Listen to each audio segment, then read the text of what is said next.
We say today multi-ethnic churches. They would have used a term in the 60s and 70s, the term integrated churches, because they were talking about integrating blacks and whites. Mhm. In the 90s, you give rise to the term multi-ethnic churches, and that's because of the rise of immigrants in the late 70s and 80s.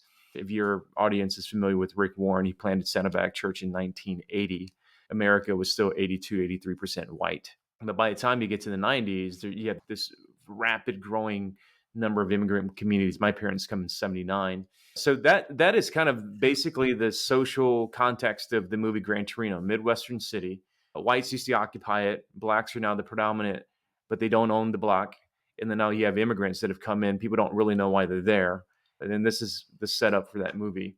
What the movie says is that at the end of the day, Clint Eastwood has to die in order for peace to be established in the community. That's the gospel according to Gran Torino. But to me, that's not the gospel according to Jesus. I think in most of American society, our best attempt is about the power struggles and in decentralizing power. And so the commentary here is that if the old white guy dies, then that gives space for minorities to rise. And there may be some version of that we can kind of reflect on.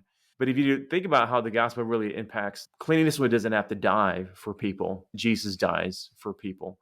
But for those of us who follow Jesus, that also means that we have to follow in his steps.